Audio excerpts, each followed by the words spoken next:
جس پہ لوگوں کو اعتراض ہوتا ہے کہ اتنے بڑے بڑے آفیسروں کو اسٹیج پہ بلا کے عزت دی جاتی ہے اور افتخار چودھری جیسے جج کو بلا کے عزت دی جا رہی ہے, اور یہ تو بھائی یہ اس لیے دی جا رہی ہے کہ یہ جو کریم ہے نا ملک کی, یہ قابو میں آ گئی تو نیچے کا سارا طبقہ سیٹنگ پہ آ جائے گا. تو اس نیت سے جائز ہے, بلکہ باعث ثواب ہے. نبی صلی اللہ علیہ وسلم بھی سرداروں کو الگ سے دعوت دیتے تھے. تو یوسف علیہ السلام نے دیکھا کہ اب یہ مجبور ہیں میری تعبیر سننے کے لیے, تو تعبیر بتانے سے پہلے ان کو تبلیغ شروع کر دی. یا صاحبی السجن ارباب متفرقون خیر ام اللہ الواحد القہار. تم اے میرے جیل کے دوستو, میرے ساتھیوں, دیکھو وہ کافر تھے مگر ان کو کیا کہہ رہے ہیں, اے میرے جیل کے ساتھی. بھائی ٹھیک ہے کافر ہو, فی الحال تو ہنڈی وال ہو نا, پشتوں میں ہنڈی وال کہتے ہیں دوست کو. فی الحال کیا ہو, ابے سب ایک ہی جگہ بیٹھے ہوئے ہیں, ابھی کیا دشمنی کرنی. ساتھی ہو ہمارے بھائی, ایک ہی ساتھ سوتے ہیں, ایک ہی ساتھ اٹھتے ہیں, ایک ہی ساتھ سب کھانا کھاتے ہیں بیٹھ کے. ہنڈی وال ہو ہنڈی وال. تو یہ دعوت کا کیا سکھایا جا رہا ہے؟ اگر وہ بولتے تم تو کافر کے بچے ہو, میرے ابا تو ہجرت کر کے گئے تھے کافروں کے علاقے سے, ابراہیم علیہ السلام, تو وہ دعوت سنتے. تو تبلیغ جب بھی کی جائے گی, فائدہ جب ہوگا جب نرم انداز سے کی جائے. ٹھیک ہے نا, نرم انداز سے کی جائے. سخت انداز میں کرو گے تو فائدے کے بجائے نقصان ہوگا. تو محبت سے کہہ رہے ہیں یا صاحبہی, میرے دونوں ساتھیوں, جیل کے ساتھیوں. ارباب, مجھے اتنی بات بتاؤ, میرے دلائل تمہاری سمجھ میں آئے نہ آئے, کامن سینس استعمال کرو. ارباب متفرقون خیر, بہت سارے خدا اچھے ہیں یا ایک اچھا ہے؟ اس سے تو ذہنی طور پہ بھی کنفیوز رہو گے نا. کون سے والے بھگوان کو خوش کریں, یہ 50 والا ہے, یہ 100 والا ہے, یہ 150 والا ہے. ارے بھائی ایک کو محبوب بنا لو, بس اس کے پیچھے پڑ جاؤ کہ اس کی رضا اور اس کی ناراضگی, بس اس کی رضا کی کوشش کرنی ہے اور اس کی ناراضگی سے بچنا ہے. اسی کو اللہ نے دوسرے مقام پہ فرمایا, ضرب اللہ مثلا رجلا فیہ شرکاء متشاکسون ورجلا سلما لرجل. فرمایا بتاؤ ایک آدمی ہے جس کے بہت سارے آقا ہیں اور وہ آقا آپس میں جھگڑتے بھی ہیں. وہ کہتا ہے یہ کرو, وہ کہتا ہے نہیں یہ نہیں, یہ کرو, وہ کہتا ہے یہ کرو, وہ کہہ رہے نہیں یہ نہیں, یہ نہیں. یہ زیادہ بہتر ہے. اللہ مثال دے رہے ہیں, وَرَجُلًا سَلَمًا لِرَجُلٍ, اور ایک وہ ہے جس کا آقا صرف ایک, غلام وہ ہے جس کا مولا اور آقا ایک ہے. هَلْ يَسْتَوِيَانِ مَثَلًا, اللہ فرماتے ہیں دونوں برابر ہو سکتے ہیں. سکون میں کون ہوگا؟ جس کا ایک مولا ہو, وہ سکون میں ہوگا.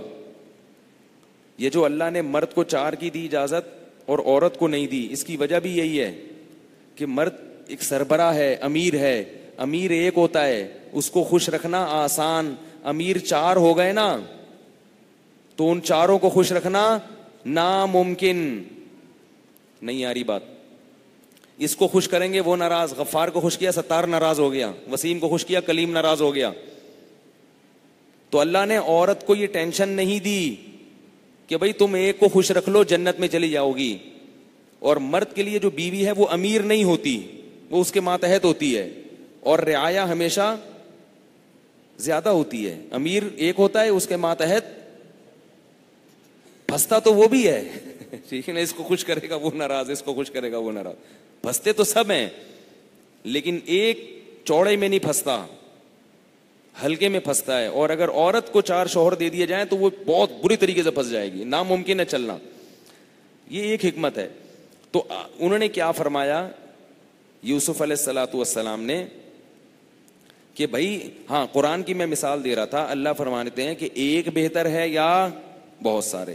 ہمارے حضرت فرمایا کرتے تھے کہ دیکھو ایک اللہ کو اپنا محبوب بنا لو کہ اصل رضا اسی کی ہے. ہم لوگ کیا کرتے ہیں کہ والدین کو بھی خوش کرنا ہے, بیوی بچوں کو بھی خوش رکھنا ہے, دوستوں کو بھی خوش رکھنا ہے, ادھر اللہ کو بھی خوش رکھنا ہے, ادھر مولوی صاحب کو بھی خوش رکھنا ہے, ادھر جناب اپنے باس کو بھی خوش رکھنا ہے, پرنسپل صاحب کو بھی خوش رکھنا ہے, تو کوئی بھی خوش نہیں ہوتا اور اپنی منمانی بھی کرنی ہے.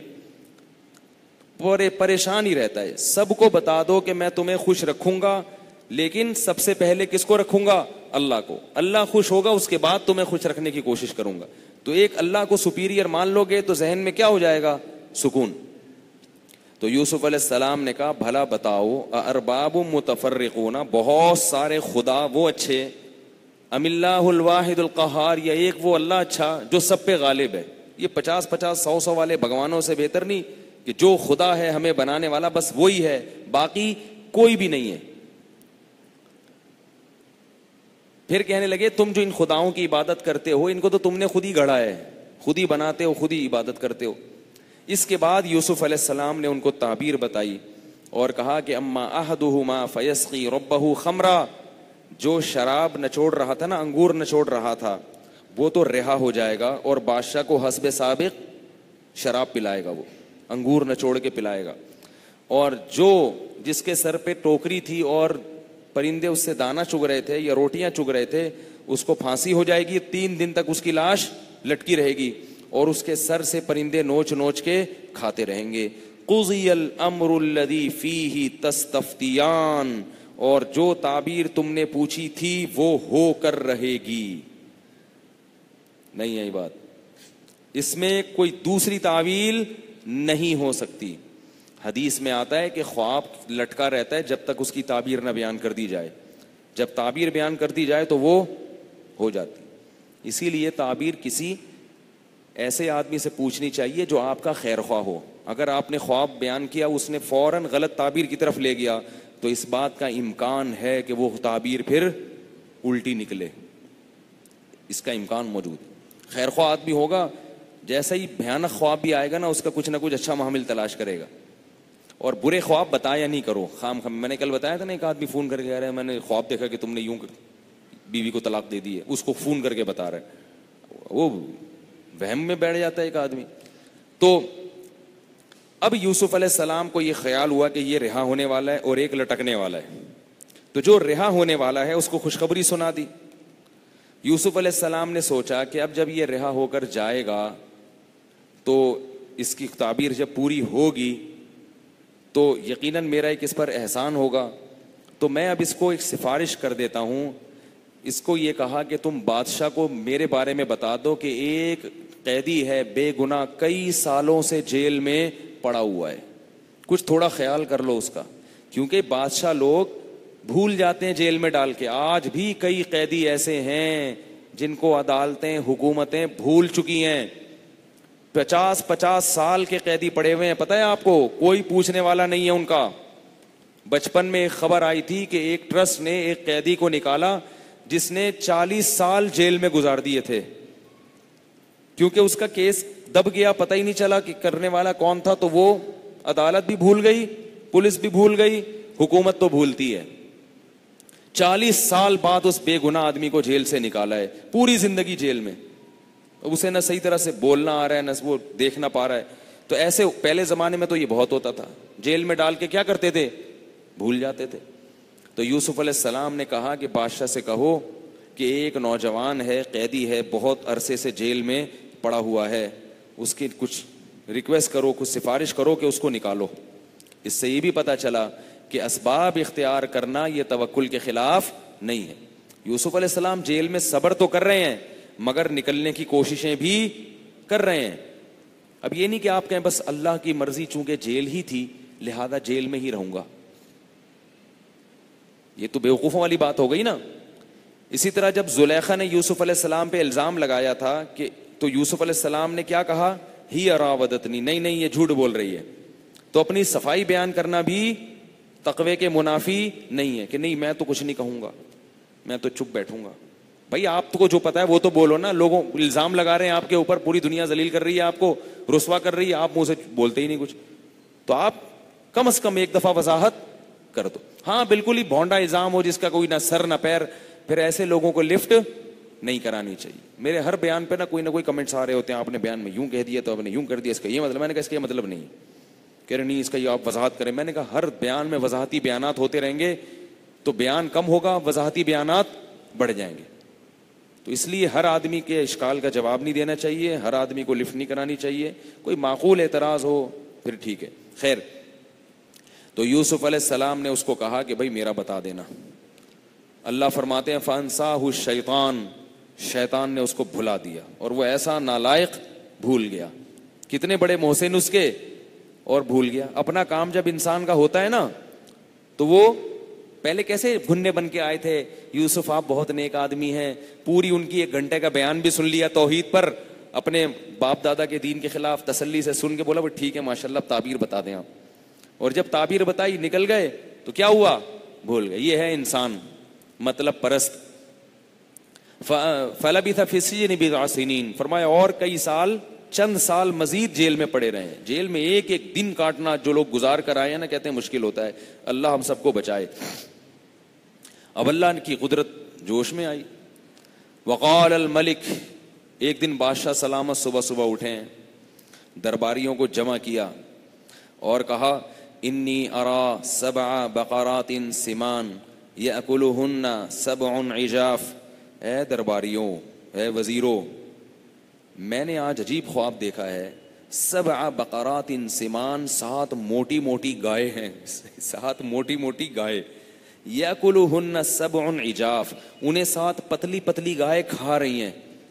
و7 سنبلات خضر، اور 7 کونپلے ہیں، خوشے ہیں جو گندم کے نہیں ہوتے، تر و تازہ ہیں. یأکلہن 7 عجاف، انہیں 7 خشک کونپلے کھا رہی ہیں. یا ایھا الملأ افتونی فی رؤیایا ان کنتم للرؤیا تعبرون، بتاؤ تعبیر بتاؤ، تم اگر کچھ تعبیروں کا علم جانتے ہو تو بتاؤ، اس کا مطلب کیا ہے، اس کی تعبیر کیا ہے. وہ کیا کہنے لگے، اضغاث احلام، پراگندہ خیالات ہیں. جیسے میں کہتا ہوں نا پیٹ میں کیا ہے گیس. یہ نہیں کہہ رہے کہ ہمیں تعبیر نہیں سمجھ میں آ رہی یا ہمیں آتا نہیں ہے. اس سے کیا پتہ چلتا ہے، انسان اپنی جہالت کا اعتراف نہیں کرتا، خاص طور پہ ان لوگوں کے سامنے جن سے عزت یا پیسہ ملتا ہو. بادشاہ سے عزت اور پیسہ ملتا ہے نا، بادشاہ کو کہتے ہیں ہمیں آتا ہی نہیں ہے. اب انہوں نے بھی عقل لڑائی کہ یار کیا ہوگا کیا ہوگا، دماغ میں نہیں آیا تو کہنے لگے اضغاث احلام. زغز کہتے ہیں جو مختلف قسم کی ڈنڈیاں لکڑیاں نہیں ہوتی پراگندہ قسم کی، وہ جمع کر دو. اور حلم خواب کو کہتے ہیں، یعنی خیالات کو. تو مختلف پراگندہ دن میں جو آپ سوچتے رہتے ہیں نا خیالات. بادشاہ کو یہ تو نہیں کہہ سکتے تھے الٹے الٹے، کہ نہیں یہ جو اصل میں ایکچولی آپ پریشانی میں دن میں سوچتے رہتے ہیں نا، تو وہ خیالات خواب کی شکل میں سامنے آ گئے. وما نحن بتأویل الاحلام بعالمین، ہم خوابوں کی تعبیریں تو جانتے ہیں، بڑا علم ہے، یہ جو الٹے الٹے خیالات ہیں نا ان کے مطلب ہم نہیں جانتے، کیونکہ ان کا کوئی مطلب ہی نہیں ہے. بات آ رہی ہے سمجھ میں، ان کا کوئی مطلب ہے ہی نہیں. کوئی ڈھنگ کا خواب ہو تو ہم بتائیں گے آپ کو. اب اس دربار میں وہ بیٹھا ہوا تھا جو اب بادشاہ سلامت کو انگور نچوڑ کے کیا پلاتا تھا، شراب پلاتا تھا. اس کو ایک دم یاد آیا، ارے میرے بھی خواب بتایا تھا وہ تو بالکل صحیح نکلا تھا. فوراً بادشاہ سے کہنے لگا بادشاہ سلامت میں آپ کو بتاتا ہوں، ایک بندہ ہے جیل میں خوابوں کی تعبیریں جانتا ہے، ارسلون، مجھے بھیجیں آپ. بادشاہ نے کہا جا بھائی پوچھ کیا. اور جیل میں آیا، کہنے لگا یوسف ایھا الصدیق، اے میرے دوست، اے یوسف اے میرے دوست. دیکھو مطلب آیا تو کیا نکلا، دوست ہے تو بھول کیوں گیا بھائی جیل میں تو اس کو. صدیق کہتے ہیں جگری دوست، پکا، چھوٹا موٹا دوست نہیں، وہ تو صدیق ہوتا ہے. یوسف ایھا الصدیق افتنا فی 7 بقرات سمان، بتاؤ 7 موٹی موٹی گائے ہیں، یأکلہن 7 عجاف، 7 پتلی پتلی گائیں ان کو کھا رہی ہیں. و7 سنبلات خضر واخر یابسات، 7 خشک کونپلیں 7 تر کونپلوں کو کھا رہی ہیں. لعلی ارجع الی الناس لعلہم یعلمون، جلدی بتاؤ میں بھاگتا ہوا جاؤں گا، بادشاہ کو بتاؤں گا، سب کو پتہ چلے گا. حضرت یوسف فوراً کہنے لگے تزرعون 7 سنین دأبا، فرمایا 7 سال تک تم خوب کھیتی اگاؤ، خوب. فما حصدتم فذروه فی سنبلہ، 7 سال تک جو پیداوار ہو اسے کچھ استعمال کرو اور کچھ اگلے 7 سال کے لیے روک لو. روکو کس میں، اسی میں چھوڑ کے رکھ دو، کیونکہ فریج تو نہیں تھے نا اس زمانے میں. گندم کو اس کے خوشوں سے نہ نکالو، دانے کو اس کے خوشوں سے نہ نکالو، اسی میں اسٹور کرو. پھر 7 سال آئیں گے قحط کے، اور تم نے جو کچھ جمع کیا ہوگا ان سب کو کیا کر دیں گے؟ وہ کھا کے ختم کر دیں گے۔ اس میں اشارہ تھا کہ پوری دنیا جتنا بھی مصر کے قریب قریب علاقے ہیں ان میں قحط پڑنے والا ہے، اگر تم نے اسٹور نہیں کیا خود بھی مرو گے اور پبلک بھی مرے گی۔ تھوڑا تھوڑا کھاؤ اور زیادہ کیا کرو؟ اسٹور کرو۔ ثم یاتی من بعد ذلک عام فیہ یغاث الناس وفیہ یعصرون، پھر اگلے 7 سال دوبارہ بارشیں شروع ہو جائیں گی۔ اب بادشاہ کو پتا چلا یہ خواب ہے، تعبیر بتائی ہے، بادشاہ کو بڑی زبردست لگی۔ بادشاہ نے کہا قال الملک اتونی بہ استخلص لنفسی، قال الملک اتونی بہ، بادشاہ نے کہا اس کو لے آؤ، جیل سے نکال کے لاؤ۔ اب یہ کیسی آزمائش ہے، جب بادشاہ کا نمائندہ آیا حضرت یوسف کو جیل سے نکالنے کے لیے کہ بادشاہ سلامت آپ کو بلا رہے ہیں، یوسف علیہ السلام نے کہا نہیں، پہلے بادشاہ سے کہو کہ اپنی بیوی کو بٹھائے، عورتوں کو بٹھائے، اور علل اعلان اس سے پوچھے کہ میں نے اس پہ دست درازی کی کوشش کی تھی یا اس نے کی تھی۔ حضرت یوسف سمجھ گئے کہ اب بادشاہ کس کا محتاج ہے؟ میرا۔ پہلے میں اپنی براءت کا اعلان کرواؤں، پاک دامنی کا۔ کیوں؟ کیونکہ پیغمبر کا منصب ہے تبلیغ، اگر ذرا سا بھی ان کی ذات پہ لوگوں کو ان کے کردار پہ شبہ ہوگا تو یہ شبہ ان کے منصب میں رکاوٹ بنے گا، ان کے مشن میں رکاوٹ بنے گا۔ انہوں نے کہا اپنی ذات کو پہلے کلیئر کرواؤں گا میں۔ کیونکہ مشہور تو ہو گیا تھا نا، لوگوں میں ڈاؤٹ تو تھا کہ پتہ نہیں انہوں نے کیا، کیونکہ جیل میں ڈال دیا تھا۔ جیل میں ڈال دیا تو بعض لوگ یہ سمجھ سکتے تھے بھائی کوئی غلطی کی ہوگی جس کی سزا مل رہی ہے، تبھی تو جیل سے نکل کے آ رہے ہیں۔ نبی صلی اللہ علیہ وسلم نے فرمایا، صحیح حدیث ہے، حدیث کا مفہوم ہے کہ یوسف کا صبر تھا کہ اتنا عرصہ جیل میں رہے ہیں مگر جیل سے نکلنے سے انکار کر دیا جب تک برات کا اعلان نہیں ہو گیا، اور یہ ہمارے نبی کی تواضع تھی۔ فرمایا کہ اگر میں ہوتا تو میں جیل سے پہلے نکل جاتا، فرمایا میں ہوتا تو کیا کرتا؟ جیل سے پہلے نکل جاتا۔ تو یہ صبر تھا کہ نہیں پہلے برات۔ تو پھر بادشاہ نے عورتوں کو جمع کیا، فرمایا کہ وہ کیا کہانی تھی بتاؤ، صاف صاف بتاؤ، سب مل گئے۔ تو پھر بادشاہ کی بیوی نے اپنے بادشاہ کے شوہر کے سامنے صاف لفظوں میں اقرار کیا۔ پہلے تو اقرار نہیں کر رہی تھی، لیکن دیکھا کہ بھئی اللہ نے اس کو عزت دی ہے، اللہ ہر جگہ اس کی مدد کر رہے ہیں، تو جرم کا اعتراف کرنے میں ہی عافیت ہے۔ تو کہنے لگی ہی کہ انا راودتہ عن نفسہ، میں نے اس کو بہلایا تھا، پھسلایا تھا، اور وہ کیا ہے؟ انہ لمن الصادقین، وہ سچا ہے۔ اب یوسف علیہ السلام نے جو یہ اقرار، یہ اپنی برات کا اعلان کروایا نا، اس میں ایک کبر کا شائبہ ہوتا ہے کہ اپنے آپ کو ہر جگہ پاکیزہ ثابت کرنے کی کوشش کی جا رہی ہے۔ یہ بھی تو ہوتا ہے نا کہ بھئی ہم تو اتنے نیک ہیں، ہم سے تو یہ ہو ہی نہیں سکتا۔ تو اس کا جواب دیا یوسف علیہ السلام نے، فرمایا کہ ذالک لیعلم انی لم اخنہ بالغیب، بادشاہ کو پتہ چل جائے کہ میں بادشاہ کے گھر میں رہ کر اس کے ساتھ خیانت نہیں کر سکتا تھا، ورنہ وہ کیا سوچے گا میرے بارے میں۔ اور آگے فرمایا وما ابرئ نفسی، میں اپنے نفس کو بری قرار نہیں دیتا، ان النفس لامارۃ بالسوء، نفس کا تو کام ہی گناہوں کی دعوت دینا ہے، یہ نہیں کہ میں بڑا پاکیزہ ہوں، بہت نیک ہوں۔ بھائی میرے ساتھ بھی وہی نفس ہے جو دوسروں کے ساتھ ہوتا ہے، مجھے بھی گناہ کی دعوت دیتا ہے، دوسروں کو بھی دیتا ہے۔ ان النفس لامارۃ بالسوء الا ما رحم ربی، جس پر اللہ رحم کرے وہ بچ جاتا ہے، جس پر اللہ رحم نہ کرے وہ نہیں بچ پاتا۔ یہ تواضع ہے کہ اپنی برات کا اعلان کر کے بھی اپنی برتری ثابت نہیں کر رہے، کہہ رہے بھائی میرا کمال نہیں ہے، مجھے بچانے والا کون ہے؟ اللہ ہے۔ بادشاہ نے جب یہ تقریر سنی کہ یار جیل میں بیٹھ کر اتنی اپنی عزت نفس کی فکر، اپنی کردار کی فکر، کہ ایسے جیل سے نکل نہیں رہے، پہلے اپنی برات کا اعلان کروا رہی ہیں، کوئی بہت ہی اس آدمی کی، اس نوجوان کی مینٹل اپروچ بہت اوپر ہے، یہ بڑا ذہین ہے، کردار کا بہت اچھا ہے، تواضع کا اظہار بھی کر رہا ہے اور اس کی بھی برات کر رہا ہے، ورنہ لوگوں کو ان چیزوں کی پرواہ تھوڑی ہوتی ہے، بولتا ہے بھائی نکلو یار یہاں سے، دیکھیں گے کیا ہو گیا، الزام لگ گیا تو کسی نے بھنگی کہہ دیا، کسی نے چمار کہہ دیا، آپ بول دیں کسی بھنگی کو بھنگی کیا ہوا، ہوں نا بھنگی، آپ بولیں چمار، بولے چمار ہوں، ماشاء اللہ شکریہ آپ کا، لیکن کسی عزت دار کو آپ بول کے دیکھیں وہ گلا دبا دے گا۔ تو حضرت یوسف اپنے اوپر تہمت زنا کی برداشت نہیں کر رہے کہ بھائی میں نہیں کر سکتا یہ۔ تو اپنا کردار ہمیں معاشرے میں ایسا ہی دکھانا چاہیے یہ ثابت کر دینا چاہیے اپنے بارے میں کہ ہم گناہ کی طرف نہیں جا سکتے. کردار کا اچھا ہونا ثابت کر دینا چاہیے, لیکن تکبر نہیں کرنا چاہیے. پھر نسبت کس کی طرف کرنی چاہیے؟ اللہ کی. بھائی اللہ کا کرم ہے, میرا کمال نہیں. تو بادشاہ نے جب یہ تقریر سنی, بادشاہ نے کہا اس کو, پہلے تو بادشاہ نے کہا تھا اس کو بلاؤ, اب بادشاہ نے کہا بلاؤ استخلصہ لنفسی, آج سے وہ دربار میں کس کے ساتھ بیٹھے گا؟ میرے ساتھ بیٹھے گا. ایسا بندہ تو ہمیں چاہیے بھائی. یہ کیا بیکار سے وزیر رکھے ہوئے ہیں, ٹھیک ہے نا, مکھنجو سے پبلک اکٹھی کی ہوئی ہے, کچرا پارٹی ہم نے سیاست میں, بادشاہ نے بھی رکھے ہوئے ہوں گے نا اس وقت, تو ہم نے سیاست میں کیا کچرا پارٹی رکھی ہوئی, کیا مکھنجو, وہ ڈھنگ کا بندہ مل رہا ہے بھائی, ایسی ذہین باتیں کر رہا ہے, ایسی عقل اور اتنا کردار کا صاف ستھرا پاکیزہ, لے آؤ. آج کے بعد اسے ہمارے پاس کیا ملے گا؟ ٹھکانہ ملے گا, عہدہ ملے گا.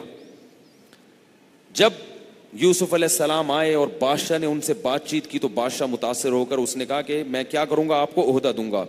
یوسف علیہ السلام نے کہا اجعلنی علی خزائن الارض, اگر آپ نے مجھے کوئی عہدہ دینا ہے تو آپ مجھے وزیر خزانہ بنا دو, شعبہ مالیات کس کے حوالے کر دو؟ ملک کا, میرے. کیوں؟ انی حفیظ, پہلی بات میں خیانت کرنے والا. بھائی جو مالیات کا شعبہ ہے, وزیر خزانہ ہے, اس کے لیے پہلی صفت کیا ہے؟ وہ ڈنڈی مارنے والا نہیں. ہمارے جو وزیر خزانہ ہیں ان کے اپنے خزانے ہمارے خزانوں سے زیادہ, یعنی ہمارے وزیر خزانہ سے کیا ہوتا ہے کہ ہمارے خزانوں سے وہ اپنے خزانے زیادہ بھر لیتے ہیں.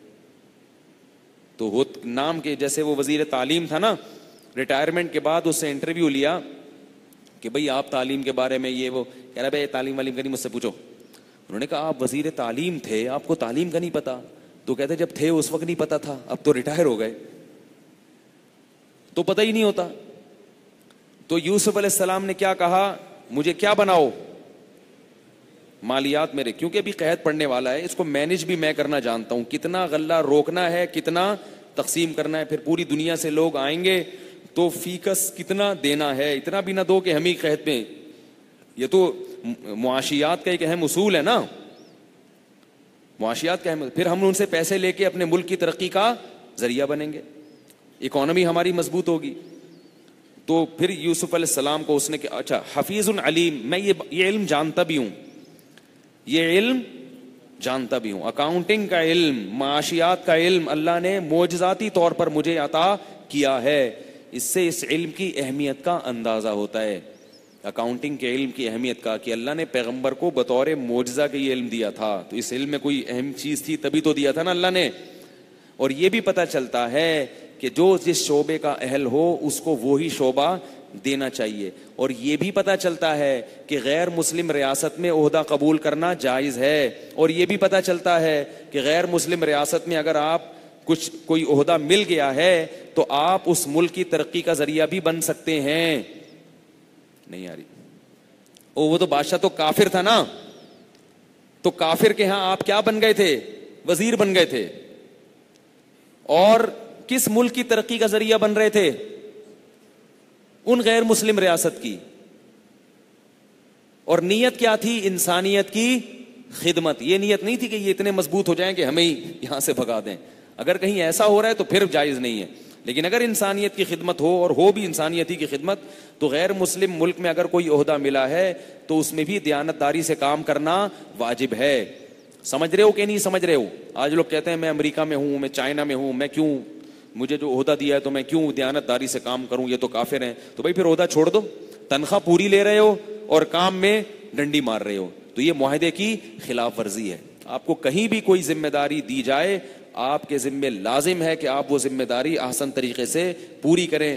جیسے کہ یوسف علیہ السلام ایک کافر ریاست میں وزیر بنے, مگر انہوں نے اپنی ذمہ داریوں کو احسن طریقے سے پورا کیا, خود بھی قحط سے بچے اور اپنی اس ملک کی قوم کو بھی قحط سے ہلاک ہونے سے بچا لیا. حالانکہ وہ کافر قوم تھی, اور ملک کو معاشی ترقی میں عروج پر پہنچا دیا, کیونکہ پوری دنیا میں جب قحط پڑا تو سب مصر میں آ رہے تھے غلہ لینے, سب کو پیسے دے کے, سب سے پیسے لے کے غلہ دیتے تھے.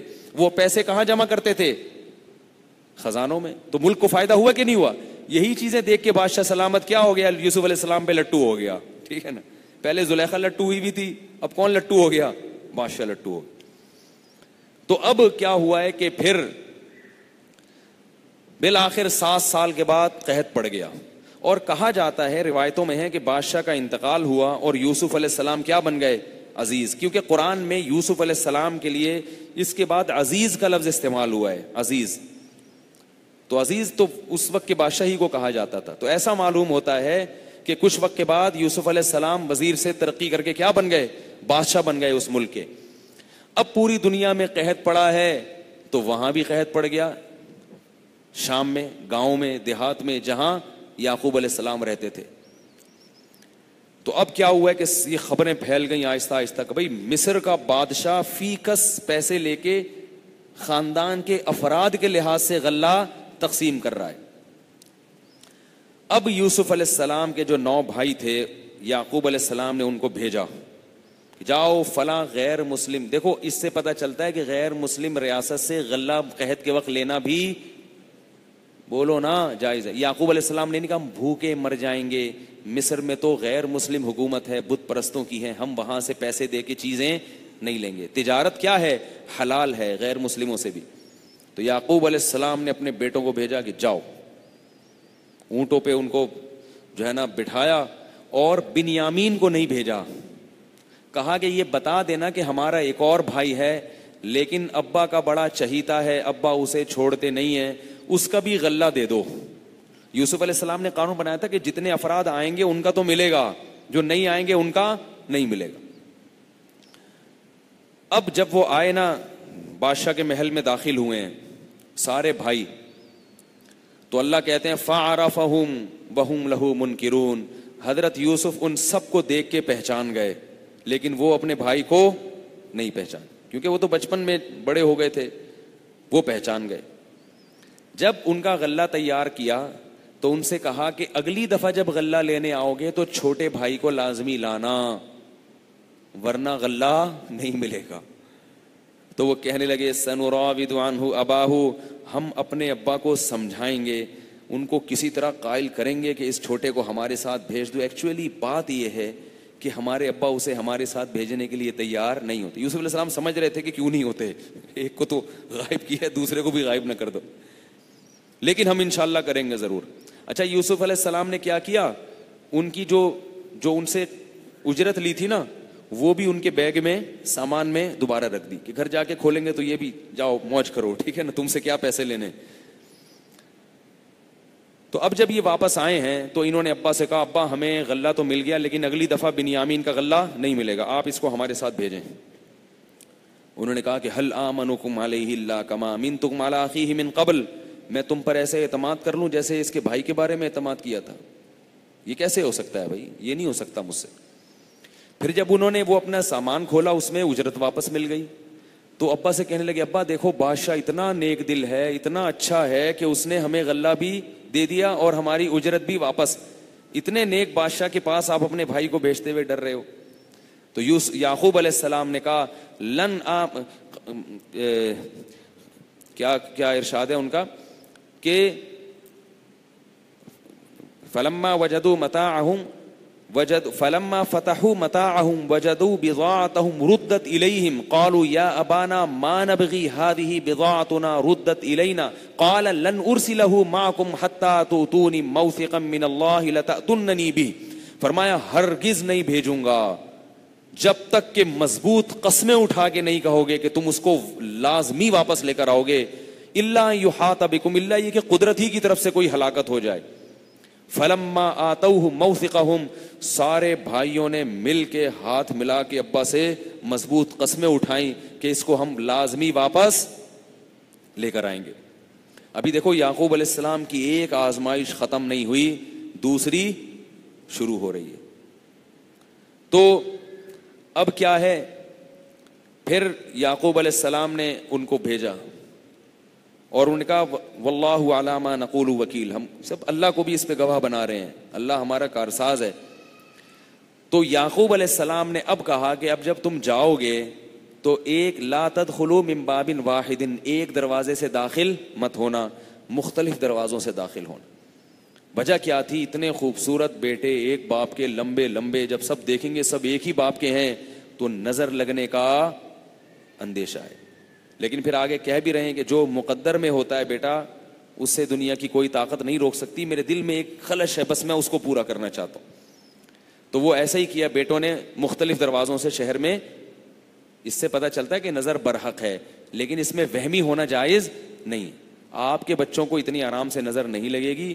وہ یعقوب علیہ السلام کے بڑے خوبصورت, لمبے لمبے, چوڑے چوڑے کئی سارے تھے, 2 بچوں کو نہیں لگتی, اور ان میں وقفہ بھی 15-15 سال کا ہو, اور پھر پولیو کے نشانات بھی ہوں ٹانگوں پہ, حفاظتی ٹیکوں کے ادھر بھی 6 دھبے پڑے ہوئے ہوں, ادھر پھوڑے نکلے ہوئے ہوں. کسی بچے کی قمیض اتار کے دیکھے نا, پھر وہ بس چھوڑے بھی کیا, میں قصہ سناؤں. اس کو کہتے ہیں کہ نظر نہ لگ جائے. نہیں لگے گی, بے فکر رہیں آپ, ٹھیک ہے نا. تو جب وہ داخل ہوئے ہیں شہر میں دوبارہ, تو آ کے کہنے لگے کہ یا ایھا العزیز. نہیں, اس سے پہلے کیا ہوا ہے کہ ایسا کیا انہوں نے, وہ اپنا راشن واشن لے لیا. تو یوسف علیہ السلام نے بنیامین کو الگ سے لے جا کے سمجھا دیا کہ میں تمہارا بھائی ہوں. فلا تبتئس بما كانوا يفعلون. اور جو تمہارے بھائی تم پہ ظلم کر رہے ہیں نا, وہ اس سے پتہ چلتا ہے کہ وہ اور ظلم مسلسل کر رہے تھے, اس کے ساتھ سوتیلا سلوک کر رہے تھے. اس سے کہا کہ تمہاری آزمائش کا وقت کیا ہو گیا ہے, ختم ہوگی, اب تم مایوس نہ ہو, اور میں تمہارا بھائی ہوں, میں تمہیں اپنے پاس روک لوں گا, بھی جانے نہیں دوں گا. اب جب ان سب کو واپس بھیجا ہے تو بنیامین کے تھیلے میں بادشاہ کا مہنگا والا پیالہ ڈال دیا. اس زمانے میں بڑے مہنگے مہنگے بادشاہوں کے دربار میں پیالے ہوتے تھے. اور یہ قافلہ واپس چلا گیا. واپس جا رہا ہے تو پیچھے سے ایک شخص نے ندا لگائی, ایتھا العیر انکم لسارقون. اے قافلے والو, تم لوگ تو چوری کر کے جا رہے ہو. تو یہ فوراً واپس پلٹے. قالوا واقبلوا علیہم ماذا تفقدون. بھئی تم کیا تم گم پاتے ہو. انہوں نے کہا نفقد صواع الملک, بادشاہ کا پیالہ گم ہو گیا ہے. ولمن جاء به حمل بعیر. بادشاہ نے کہا ہے کہ جو وہ پیالہ تلاش کر کے لائے گا, پورے اونٹ کا غلہ اس کو فری میں ملے گا. وانا به زعیم. میں نے یہ چیلنج قبول کیا ہے, میں سب کے سامان کی تلاشی لوں گا. تو وہ جواب میں کیا کہتے ہیں, لقد علمتم ما جئنا لنفسد في الارض وما كنا سارقين. دیکھو تمہیں پتا ہے کہ ہم زمین میں فساد مچانے نہیں آئے, اور ہم لوگ چور نہیں ہیں. یہ بڑا ٹائٹ جملہ ہے. دیکھو پیغمبر کے بیٹے تھے, جیلیسی کا شکار تو ہو سکتے تھے باپ کی محبت میں. چوری کرنا انتہائی کمینہ پن, گھٹیا پن, نیچ رذیل کمینے لوگوں کی صفت ہے. جتنی گالیاں دو کم ہے, یہ گھٹیا لوگوں کا کام ہے. تو وہ کہہ رہے ہیں کہ ٹھیک ہے سب کچھ ہو سکتا ہے, ہم چور, بولو نا, ہم چوری کرنا تو گھٹیا لوگوں کا کام ہے بھائی. یہ میں اس لیے بار بار کہہ رہا ہوں کہ بعض گناہ ایسے ہیں جو غلطی ہوتی ہے انسان سے, انسان خطا کا پتلا ہے, اس سے انسان کا کردار مجروح نہیں ہوتا. اب دیکھو باپ اتنا خوبصورت تھا یعقوب علیہ السلام, تو بڑے پیغمبر تھے نا اللہ کے, اس کی محبت حاصل کرنے کے لیے کہ یہ میرا ہو جائے, تو کسی طرح بس وہ بھائی کو سائڈ پہ لگاؤ اس کو. یہ ایک نفس نے, شیطان نے ورغلا دیا. تو یہ گناہ ہے. یہ ایسا گناہ نہیں جس کو گھٹیا پن سے تعبیر کرتے ہیں ہم. اور چور کے گئے وہاں کسی کام سے, اس کی گھڑی اٹھا کے جیب میں رکھ لی, اس کی یہ چیزیں اٹھا کے جیب میں رکھ لی, یہ کیا پن ہے, گھٹیا پن ہے. تو وہ جواب میں کہہ رہے ہیں کہ ہم لوگ جیسے مرضی ہوں چور. تبھی ہم کہتے ہیں نا کسی کے, کبھی یہ تو سالا ہے ہی چور. اور ایک چور ہوتا ہے خاندانی چور ہوتا ہے, جو خاندانی چور ہے اللہ اس سے بچائے, کم وقت وہ توبہ نہیں کرتا, توبہ کر بھی لینا پھر چوریاں شروع کر دیتا ہے وہ. تو اللہ سب مسلمانوں کو خاندانی چور ہونے سے بچائے, کیونکہ باپ دادا سے بعض دفعہ چلا آ رہا ہوتا. ابا بھی چور تھے, پکڑے گئے تھے, دادا بھی ایک دفعہ پکڑے گئے تھے, اور پھر بچہ بھی وہی کام کر رہا ہے. تو وہ کیا کہتے ہیں کہ وما کننا سارقین, ہم چور نہیں ہیں, ہم ایسے کام نہیں کرتے بھائی. تو وہ جواب میں کہتا ہے فما جزاؤہ ان کنتم کاذبین, تم جھوٹے ہو تو تمہاری سزا کیا ہے. تو وہ فوراً کہتے ہیں جزاؤہ من وجد فی رحلہ فہو جزاؤہ, جس کے سامان میں سے پیالہ نکلے اس کو رکھ لو. ان کو تو کانفیڈنس تھا کہ بھائی ہم تو چور ہیں ہی نہیں, ٹھیک ہے نا. اور اس زمانے میں چور کی سزا یہ تھی کہ جو چور پکڑا جاتا تھا تو جس کی چوری کیا اس کا غلام بن کے رہتا تھا. یہ اس زمانے میں سزا بھی تھی, بادشاہ کے دین میں یہ قانون تھا, بادشاہ کے مذہب میں. تو یہ کیا ہے کہ بھائی اس کو, اسی کو پکڑ لو. تو انہوں نے سب کی تلاشی لی اور بالآخر بنیامین کے تھیلے سے نکال لیا, بولے چلو بھائی آ جاؤ بھائی. اب وہ بیچارے پریشان کہ یار اس کو ابا کے پاس, اگر ابا تو مر جائیں گے غم سے بھائی. کہنے لگے یا ایھا العزیز ان لہ ابن شیخا کبیرا. یوسف علیہ السلام کے پاس آئے, کہنے لگے اے بادشاہ اس کا ایک باپ ہے بوڑھا, کبیرہ بہت بوڑھا, وہ اس کی جدائی برداشت نہیں کر سکتا. یوسف علیہ السلام تو جانتے تھے کیسے برداشت کرے, ان کو بتا رہے فخذ احدنا مکانا, ہم میں سے ہر شخص قربانی دینے کے لیے تیار ہے, سزا میں ہمیں جیل میں ڈال دو, ہمیں غلام بنا کے رکھ لو, ہم غلامی کریں گے. کیونکہ بہرحال باپ سے محبت تو تھی نا, کہ بھئی ایک غم تو ہم نے باپ کو جوانی میں دے دیا, وہ تو عرصہ گزر گیا, بڑھاپے میں باپ کو کیسے غم دیں. اتنا تو پتھر دل نہیں تھے کہ وہ اتنا زیادہ باپ کو ستائیں. اب ہر ان میں سے ہر ایک قربانی دینے کے لیے تیار ہے کہ جو سزا چور کی آپ کے قانون میں ہے وہ ہم میں سے ہر شخص سزا کھانے کے لیے تیار ہے, لیکن اس بچے کو چھوڑ دو, اس کا بوڑھا باپ اس کے غم کو برداشت نہیں کر سکتا. یوسف علیہ السلام جو کچھ کر رہے تھے نا اللہ کے حکم سے کر رہے تھے, ورنہ تو جائز نہیں تھا نا کہ اس کو رکھ لیں اور باپ کو اور تکلیف دیں. علماء نے لکھا یہ اللہ نے ان کو کہا تھا کہ اب آپ کے والد کو ہم نے آزمائش میں ڈالنا ہے. تو جواب میں کہتے ہیں معاذ اللہ ان ناخذ الا من وجدنا متاعنا عنده, کہ بھئی جس کے سامان سے پیالہ نکلا اس کے بغیر ہم کسی کو رکھ لیں, ایسا نہیں ہو سکتا. اللہ کی قرآن میں فرماتے ہیں فلما استيئسوا منه خلصوا نجيا, جب پوری ایڑی چوٹی کا زور لگا لیا انہوں نے کہ بھئی اس کو نہ رکھو, ہم میں سے کسی کو رکھ لو, تو نہیں مانے تو مایوس ہو کے خلصوا نجیہ, ایک کونے میں جمع ہو کے آپس میں چپکے سے بات چیت کرنے لگے. بات چیت کے دوران قال کبیرہم, بڑے بھائی نے کہا الم تعلموا ان اباکم قد اخذ علیکم موثقا من اللہ, کیا تمہیں علم نہیں ہے کہ باپ نے کیسی مضبوط قسمیں لی تھیں کہ ہر صورت میں بھائی کو ہم نے واپس لے کر آنا ہے. ومن قبل ما فرطتم فی یوسف, اور اس سے پہلے ہم یوسف کے بارے میں جو کچھ ہم یوسف کے ساتھ کر چکے ہیں وہ بھی ہم سب کے سامنے ہے. فلن ابرح الارض, اب میں اس زمین سے ہٹنے کے لیے تیار نہیں ہوں, میں مصر واپس باپ کے گھر جانے کے لیے تیار نہیں ہوں. حتی یأذن لی او یحکم اللہ لی, یأذن لی ابی, باپ جب تک مجھے اجازت نہیں دے گا یا اللہ کی طرف سے موت کا فرشتہ آ کے میری روح نہیں قبض کر لیتا, میں باپ کو منہ دکھانے کے قابل نہیں ہوں. ارجعوا الی ابیکم, تم سب جاؤ اپنے باپ کے پاس. فقولوا یا ابانا, اور جا کے بیک زبان ہو کے کہو اے ہمارے ابا, ان ابنک سرق, آپ کے بیٹے نے چوری کی ہے. وما شہدنا الا بما علمنا, ہم تو وہی کچھ کہہ سکتے ہیں جس کا علم رکھتے ہیں. وما شہدنا الا بما علمنا وما كنا للغیب حافظین, ہم غیب کا علم نہیں رکھتے, ہمیں اگر پتا ہوتا کہ یہ ہو جائے گا تو ہم بھائی کو کبھی ساتھ لے کے نہیں جاتے. واسأل القریۃ التی کنا فیہا, ابا آ کے اس بستی والوں سے پوچھو جہاں ہم ہیں. وہ بیچارہ باپ کہاں آئے گا. قرآن کہتا ہے کہ یہ سب یعقوب کے پاس آئے. یعقوب علیہ السلام نے فرمایا قال بل سولت لکم انفسکم امرا, کہ تمہارے نفسوں نے ایک چیز کیا کر لی ہے, گڑھ لی ہے, جھوٹ بول رہے ہو. دیکھو پہلے بھی یعقوب علیہ السلام نے کیا کہا تھا, جھوٹ بول رہے ہو. یوسف علیہ السلام کی باری, اور اس دفعہ بھی یعقوب علیہ السلام نے کیا کہا کہ تم جھوٹ بول رہے ہو. حالانکہ وہ پہلے جھوٹ بول رہے تھے, اب کی بار سچ بول رہے تھے. اس سے ہمیں دو بڑے اسباق ملتے ہیں. نمبر ایک, پیغمبر عالم الغیب نہیں ہوتے. نمبر دو, مضبوط قرائن کسی کے بارے میں جھوٹے ہونے کے پتہ چل جائیں تو اس کو جھوٹا کہنا جائز ہے. کیونکہ مضبوط قرائن کیا تھے بھائی, پہلے یوسف کو غائب کر دیا, اب کس کو غائب کر دیا.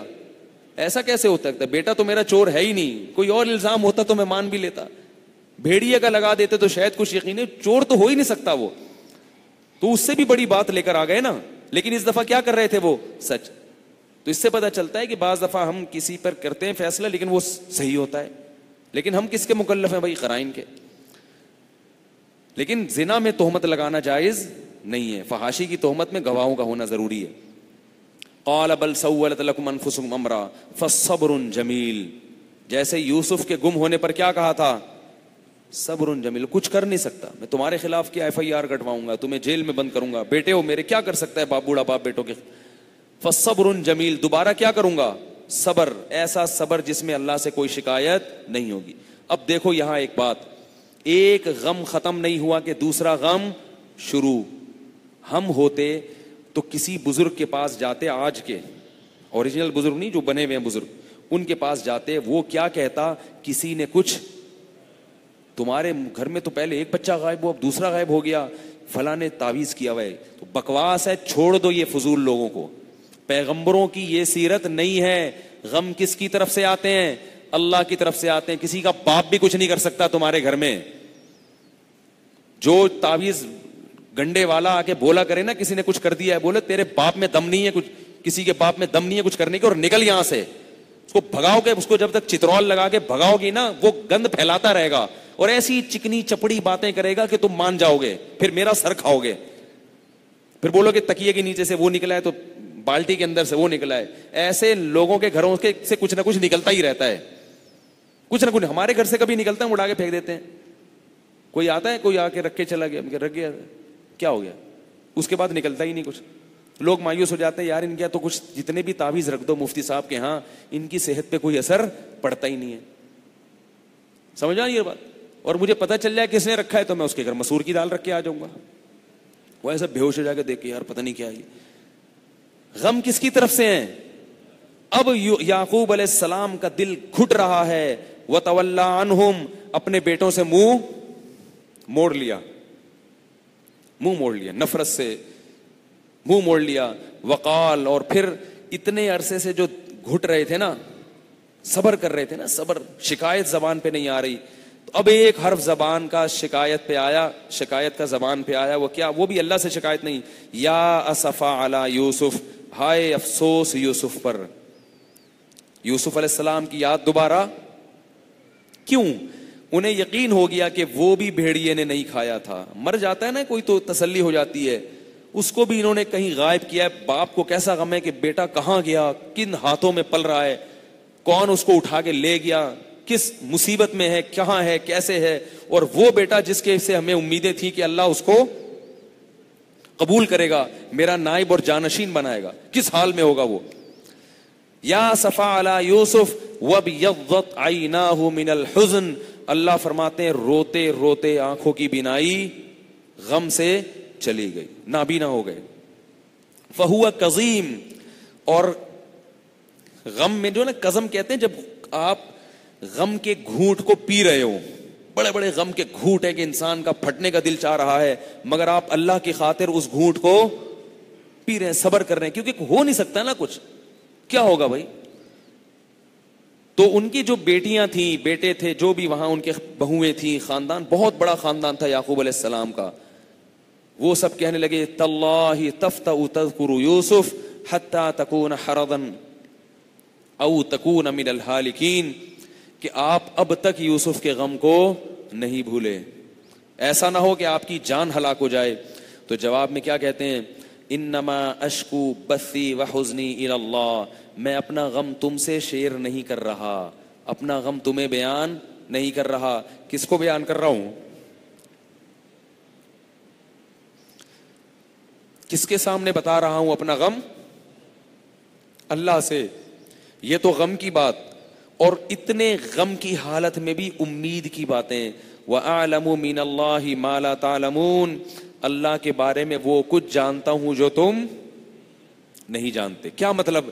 مجھے علم ہے کہ اللہ میرے ساتھ غلط نہیں کر رہا, دے رہا ہے, غم دے رہا ہے, گھٹ رہا ہوں میں اندر سے, بینائی چلی گئی, اس میں بھی اس کی کوئی کیا ہے, مصلحت ہے, جو مصلحت میں نہیں جانتا.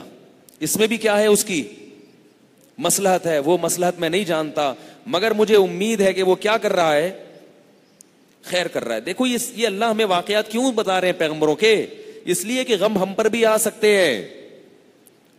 ایسے نہیں کہ غم آتے ہی آپے سے باہر, بس ہائے یہ ہو گیا, ہائے یوں ہو گیا, ہائے یہ ہو گیا, ہائے اللہ کو. میں نبی صلی اللہ علیہ وسلم نے فرمایا, جس عورت کا بچہ بچپن میں مر گیا, کیونکہ عورت کے لیے اس سے بڑا غم دنیا میں کوئی بھی نہیں ہے کہ اس کا بچہ بچپن میں مر جائے, اور اس نے صبر کیا, صبر, تو اس کے لیے جنت کی ضمانت ہے. کیا ہوتا ہے آج کسی خاتون کا بچہ مر جائے, چیخ چیخ کے گھر سر پہ اٹھا لیتی ہیں, ایک عورت کو نبی صلی اللہ علیہ وسلم نے دیکھا قبر پہ خوب رو رہی ہے چیخ چیخ کے, وہ نبی کو پہچانی نہیں. نبی نے فرمایا کہ صبر کرو صبر. اس نے کہا اگر آپ کو وہ غم پہنچا ہوتا نا جو مجھے پہنچا ہے تو پتہ چلتا صبر کیسے ہوتا ہے. آپ صلی اللہ علیہ وسلم گھر تشریف لے آئے, کس نے بتایا بھئی یہ تو اللہ کے نبی ہیں. وہ بعد میں آئی نبی کے پاس, کہنے لگی میں صبر کر رہی ہوں. آپ نے فرمایا انما الصبر عند الصدمۃ الاولى, صبر کا ثواب اس وقت ملتا ہے جب صدمہ پہنچا ہو, بعد میں سب کو صبر آ جاتا ہے. تو اس لیے آج جب گھروں میں میتیں ہوتی ہیں تو خواتین سے ہاتھ جوڑ کے کہتا ہوں اپنی آواز کو اونچا مت کیا کریں. چیخنا چلانا, گریبان پھاڑنا, چیخنا چلانا, ایسی عورت پہ محمد صلی اللہ علیہ وسلم نے لعنت کی ہے. ہمیں غموں پہ صبر کرنے کا حکم ہے, چیخنے چلانے کا, ماتم کا, گریبان چاک کرنے کا, ان چیزوں کی ہمیں شریعت نے اجازت نہیں دی. رونے کی اجازت ہے آرام سے, آہستہ آواز سے. جیسے نبی صلی اللہ علیہ وسلم کے نواسے کی موت ہوئی, نواسے کی موت ہوئی, اس پہ بھی آپ صلی اللہ علیہ وسلم, بیٹے کی موت ہوئی, اس پہ بھی آپ صلی اللہ علیہ وسلم نے یہ کہا, بیٹے کی اور نواسی کی موت ہوئی کہ بھئی آنکھ سے آنسو جاری ہیں مگر زبان وہی کہے گی جس پہ ہمارا رب راضی ہوگا. اس پریشانی میں بھی یعقوب علیہ السلام دل سے تو کڑ رہے ہیں, زبان سے ناشکری کا کوئی لفظ نہیں نکال رہے, زبان سے نہیں نکال رہے. زبان سے کیا کہہ رہے ہیں, اعلم من اللہ ما لا تعلمون, بھئی اس میں کیا ہے, خیر ہوگی. اور پھر اپنے بچوں سے کہا راشن ختم ہو رہا ہے, ایک قحط پڑا ہوا ہے, یہ ایک نئی ٹینشن تھی. قحط میں کتنی عجیب حالت ہوتی ہے کہ جب آپ ٹکڑے ٹکڑے کو ترس جائیں. تو بچوں سے کہا کہ اب نیا راشن لینے کے لیے جاؤ, اور واپس ان کو دوبارہ بھیجا. تو اب وہ جو 8 بھائی تھے وہ بادشاہ کے پاس آئے قسم پرسی کی حالت میں, ان کے چہروں سے پتہ چل رہا تھا کہ غم میں ہیں, اور آ کے کہنے لگے یا ایھا العزیز, یا ایھا العزیز, اے بادشاہ, مسنا واہلنا الضر, ہمیں بڑا غم پہنچا ہے, بڑی تکلیف پہنچی ہے ہمیں بھی اور ہمارے اہل و عیال کو بھی. وجئنا ببضاعۃ مزجاۃ, اب تو ہمارے پاس راشن خریدنے کے پورے پیسے بھی نہیں ہیں. ایسے حالات یعقوب علیہ السلام کے گھر کے خراب ہو گئے تھے کہ قحط کی حالت میں ماہانہ راشن خریدنے کے پیسے ختم, تھوڑی سی پونجی لے کر آئے ہیں. فتصدق علینا, آپ احسان کر کے ہم پہ کچھ صدقہ کر دو. ان اللہ یجزی المتصدقین, اللہ صدقہ کرنے والوں کو, احسان کرنے والوں کو اس کا بدلہ دیتا ہے. خیال کر لو غم میں ہیں اور راشن خریدنے کے پورے پیسے نہیں ہیں. ہمارے حضرت فرمایا کرتے تھے, رات کو حضرت کا معمول تھا اللہ سے ان الفاظ میں دعا مانگنے کا کہ اللہ ببضاعۃ مزجات, بہت تھوڑا عمل لے کے تیرے پاس آیا ہوں, تھوڑا عمل لے کے. جیسے یوسف کے بھائی آئے تھے نا تھوڑی پونجی لے کے اور راشن پورا مانگ رہے ہیں, تو اے اللہ عمل تھوڑا لے کر آیا ہوں اور تجھ سے اس کا بدلہ, بولو بھائی, پورا مانگ رہا ہوں. تو جیسے یوسف کو یہ کہا گیا کہ اللہ احسان کرنے والوں کو بدلہ دیتا ہے, اس کا مطلب ہے اللہ تو احسان کو پسند کرتا ہے, تو بھی ہم پر احسان کر دے, تو بھی ہم پر کیا کر دے, آدھے عمل پہ ہمیں اجر کیا دے دے, پورا دے دے. تو جب یوسف علیہ السلام نے اپنے بھائیوں کی یہ قسم پرسی دیکھی ہے تو کہنے لگے هل علمتم ما فعلتم بیوسف واخیہ اذ انتم جاہلون, تم یہ بتاؤ کہ تمہیں پتا ہے کہ تم نے یوسف اور اس کے بھائی کے ساتھ کیا کیا تھا. جب یوسف علیہ السلام نے یہ لفظ کہا نا تو بھائی جواب میں کیا کہتے ہیں, اِنَّكَ لَأَنْتَ یوسف, کیا آپ یوسف تو نہیں ہو. اب اندازہ لگاؤ کہ کیسے پہچانا انہوں نے, کیونکہ مشابہت تو آ رہی تھی لیکن وہ یہی سوچ رہے تھے کہ بھائی ہمارا بھائی کیسے ہو سکتا ہے, اس کو تو ہم نے کنویں میں ڈال دیا تھا, وہ مصر کا بادشاہ بن کے کیسے بیٹھ سکتا ہے, وہ تو غلاموں کی طرح بازاروں میں فروخت ہوا ہوگا. لیکن یہ واقعہ یوسف علیہ السلام کے علاوہ کوئی بھی نہیں جانتا تھا, اور مصر میں اتنی دور دوسرے ملک میں. تو جب یوسف علیہ السلام نے کہا هل علمتم ما فعلتم بیوسف, تمہیں پتا ہے کہ تم نے یوسف کے ساتھ کیا کیا, تو وہ جواب میں کہتے ہیں اِنَّكَ لَأَنْتَ یوسف, کیا ایسا تو نہیں ہے کہ تم ہی یوسف ہو.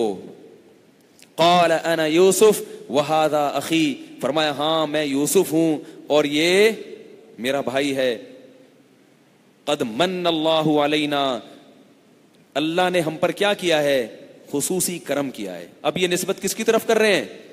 یہ نہیں کہہ رہے اصل میں ایکچولی ہمارے اعمال ایسے تھے, ہم تھے کہ ہم نے اپنی ایبلٹی کی بنیاد پر, اپنی قابلیت کی بنیاد پر ہم یہاں تک پہنچے اور تم اپنی حرکتوں کی وجہ سے پیچھے رہ گئے. فرمایا قد من اللہ علینا, اللہ نے ہم پر احسان کیا ہے. انہ من یتقی ویصبر, اور بات یہ ہے کہ جو تقوی والی زندگی اختیار کرتا ہے اور صبر سے کام لیتا ہے, فإن اللہ لا یضیع اجر المحسنین, اللہ ایسے لوگوں کی اجر کو ضائع نہیں کرتے. ہم نے تمہاری مظالم پہ کیا کیا تھا؟ صبر. تو پتہ چلا کہ رشتہ داروں کے مظالم پہ صبر کرنا تاکہ رشتہ داری نہ ٹوٹے, یہ بہت بڑی عبادت ہے. تو وہ بھائی جواب میں کیا کہتے ہیں؟ قالوا تاللہ لقد آثرک اللہ علینا. پہلے تو حسد تھا نا کہ یہ آگے نہ بڑھ جائیں, آگے نہ بڑھ جائیں. اب کیا کہہ رہے ہیں؟ تاللہ, اللہ کی قسم, لقد آثرک اللہ علینا, اللہ نے تم کو ہم پر فضیلت دی ہے. ہم چاہیں نہ چاہیں آج اس بات کا اقرار کرنے پر مجبور ہیں. وَإِن كُنَّا خَاطِئِينَ, اور ہم غلطی پر تھے, ہم سے غلطیاں ہوئی ہیں, تمہیں اللہ نے ہم پر فضیلت دی ہے. یوسف علیہ السلام نے کیا فرمایا؟ لا تثریب علیکم اليوم, کوئی تم پر حرج نہیں ہے, کوئی سزا نہیں ہے, جو ہوا اسے بھول جاؤ. یغفر اللہ لکم, اللہ سے بھی دعا کرتا ہوں کہ اللہ تمہاری خطاؤں کو معاف کر دے. وَهُوَ أَرْحَمُ الرَّاحِمِينَ, اور وہ بہت زیادہ اپنے بندوں پر رحم کرنے والا ہے. اذهبوا بقمیصی هذا, یہ قمیص لے کر جاؤ, القوه علی وجه ابی, اور والد صاحب کی آنکھوں پہ اس قمیص کو ڈال دو. یأتی بصیرا, اس کی بینائی واپس لوٹ آئے گی. قرآن کہتا ہے فلما ان جاء البشیر, جیسے ہی مصر سے اب وہ بیٹے تو خوش ہو گئے کہ ابا کو بنیامین بھی مل گیا, یوسف بھی مل گیا, اور بادشاہ بنا کے مل گیا. اور یوسف علیہ السلام نے یہ بھی کہا وَأْتُونِي بِأَهْلِكُمْ أَجْمَعِينَ, پورا خاندان اٹھا کے گاؤں سے کہاں لے آؤ؟ یہاں لے آؤ.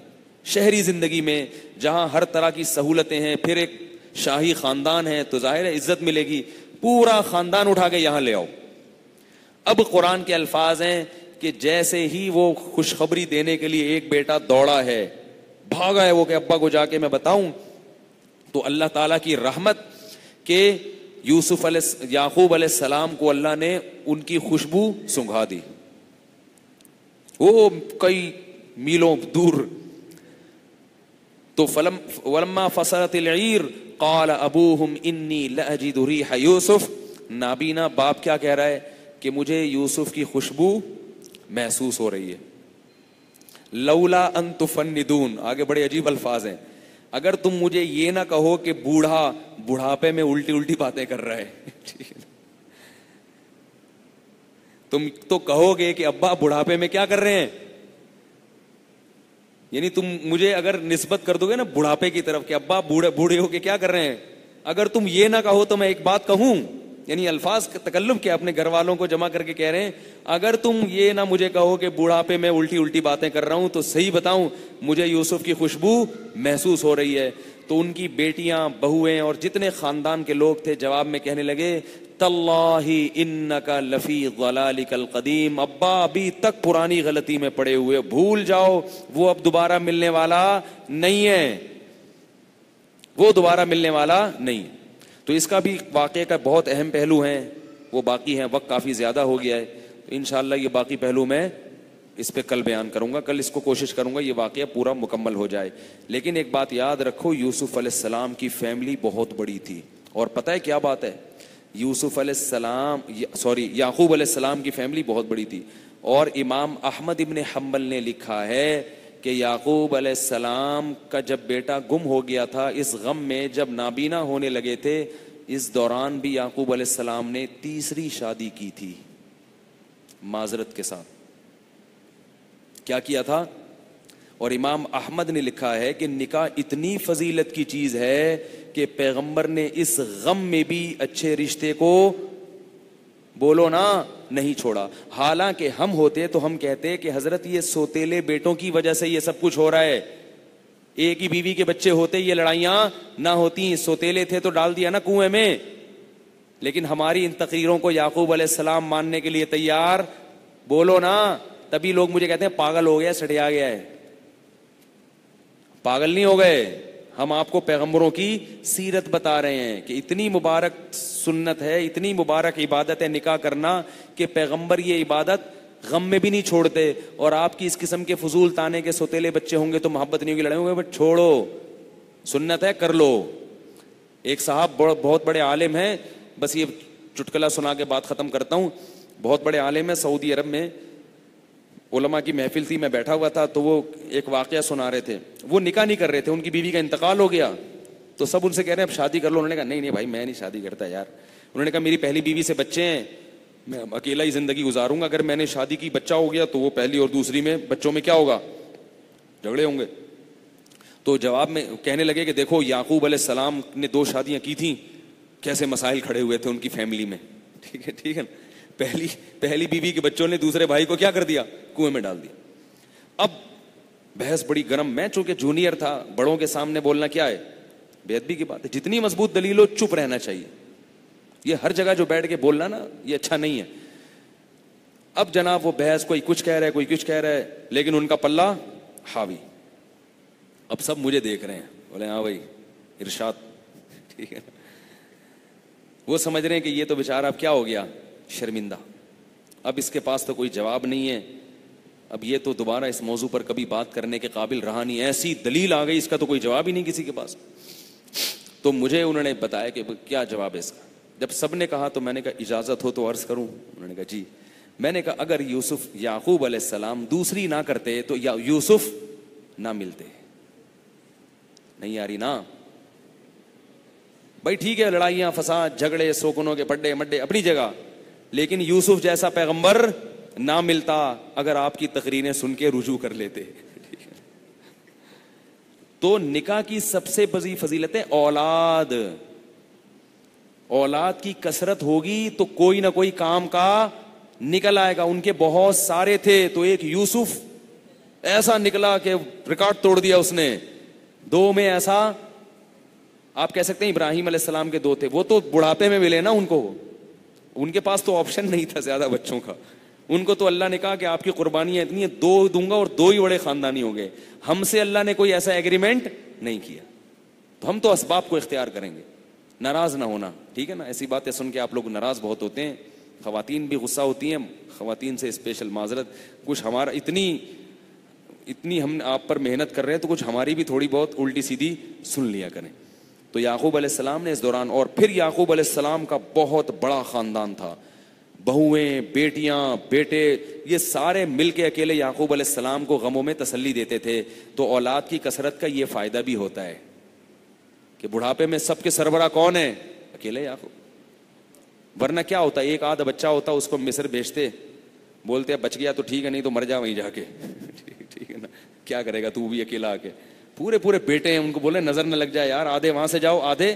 جب بیٹے اتنے تھے تو بیٹیاں بھی ہوں گی, اور بیٹیاں کہاں گھر کی زینت ہوتی ہیں. جس گھر میں بیٹیاں نہیں ہیں وہ گھر نہیں ہے. جس باپ کے بیٹے نہیں ہیں اس کے بازو مضبوط نہیں ہیں. دونوں کے اپنے فائدے ہیں. گھر کی زینت بیٹیاں بنتی ہیں, گھر کی رونق بیٹیاں بنتی ہیں. جتنی زیادہ ہوں گی گھر میں اتنی زیادہ باپ کو محبت ملے گی, رونق ملے گی. اور بیٹے باپ کی زینت بنتے ہیں. کاروبار میں, بزنس میں, لڑائیوں میں, خاندان میں, ہر جگہ باپ کا کیا بنتے ہیں, بازو بنتے ہیں, اس کا جانشین بنتے ہیں. تو اس لیے بھائی اولاد بہت بڑی نعمت ہے. باقی اولاد میں غم بھی اللہ نے رکھے ہیں جیسے پیغمبروں کو ملے, لیکن ان غموں میں اللہ نے کیا رکھی ہے, غیر. ہمارے نانا سے کوئی پوچھتا تھا کہ آپ کے ہاں گھر میں خیریت ہے, وہ کہتے تھے خیریت کم بختوں کے یہاں ہوتی ہے. ہم لوگ کے اللہ کا شکر ہے بہویں ہیں, بیٹے ہیں, بیٹیاں ہیں, پوتے نواسے, ہمارے یہاں کہاں سے خیریت. کبھی کسی کی ٹانگ ٹوٹی ہوئی ہے, کسی کے سر پھٹا ہوا ہے, کبھی کسی کے پیٹ میں درد ہے, کبھی کسی کو ہاسپٹل کے, کسی کو حکیم کے پاس لے کے جا رہے ہیں, کبھی کسی کا جھگڑا چل رہا ہے میاں بیوی کا, اسی میں نمٹاتے رہتے ہیں. خیریت تم جیسے کم بختوں کے یہاں ہوگی جن کے یہاں کوئی ہوتا ہی نہیں ہے, ایک ہی بیٹھے ہوئے ہیں آرام سے گھر میں. تو کیا جھگڑا, کیا کسی کا سر پھوٹا, کیا کسی کی ٹانگ ٹوٹی, کیا کسی کے پیٹ میں درد. ہمارے دیکھو نا ڈاکٹر عبدالرزاق کتنے بیچارے پریشان ہیں. چھوڑو یہ پھر زیادہ لمبی باتیں ہو جائیں گی. تو خیریت کس کے یہاں ہوتی ہے؟ کم بختوں کے یہاں ہوتی ہے، جن کم بختوں کے یہاں افراد ہی نہیں ہوتے. ٹھیک ہے نا. تو اس کا بھی اپنا ہے، اسی سے اللہ نوازتے ہیں. اولاد کا غم، پریشانیاں، بنتا ہے انسان اس سے. خیر اللہ ہم کو پیغمبر اللہ سے دعا یہی مانگا کرو، اللہ اولاد کی خوشیاں دے، غم نہ دے. یہ تو اللہ کی طرف سے کبھی مقدر ہو جائے تو ٹھیک ہے، لیکن مانگنا کیا چاہیے؟ خوشیاں دے اللہ، غم نہ دے. اللہ تعالیٰ ہم سب کو سمجھنے کی، عمل کی توفیق عطا فرمائے. باقی واقعہ انشاءاللہ کل بیان کروں گا.